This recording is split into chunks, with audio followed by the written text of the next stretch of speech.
ఇక రెండవ సమస్య, ఇందులో వేరే పంటల్లో అయితే విత్తనాన్ని రైతు తనకు నచ్చినట్టుగా ఎక్కువ దిగుబడి పొందే ఏ రకానన్నా తను సెలెక్ట్ చేసుకోవచ్చు. కానీ చెరుకు పంటలో ఏంటంటే రైతు తనకు దిగుబడినిచ్చేటువంటి రకాన్ని సెలెక్ట్ చేసుకోవడంతో పాటు తన చెరుకుని ఆ చక్కెర కర్మాగారానికి తీసుకెళ్ళాలి కాబట్టి వాళ్ళ సూపర్విజన్లోనే ఈ చెరుకు పంటనంతా పండిస్తాడు. ఆ చెరుకు ఫ్యాక్టరీకి రికవరీ కావాలి కాబట్టి కేవలం దిగుబడినిచ్చే రకాలే సాగు చేసుకుంటా అంటే కొంచెం కష్టమవుతుంది. కాబట్టి ఇండస్ట్రీ ఏంటంటే ఎక్కువ రికవరీ వచ్చే రకాలు, రైతు ఎక్కువ దిగుబడి వచ్చే రకాలు, ఈ రెండిటికి మధ్యలో సమతుల్యత ఉన్నటువంటి రకాలు ఏవైతే ఉన్నాయో తెలంగాణ మొత్తంలో కూడా ఒక 5-6 రకాలు మాత్రమే ప్రస్తుతం మనం సాగు చేస్తూ ఉన్నారు.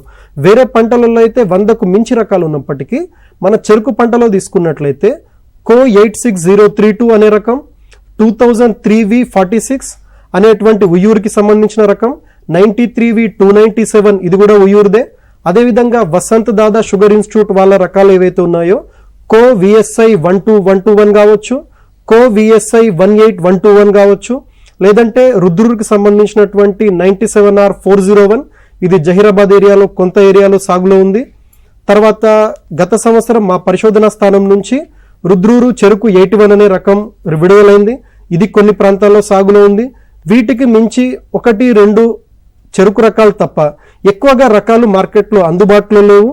ఇండస్ట్రీ కానీ లేదంటే రైతులు కానీ ఈ 4-5 రకాలనే ఎక్కువగా ప్రమోట్ చేయడం, సాగు చేయడం మనం గమనిస్తూ ఉన్నాం.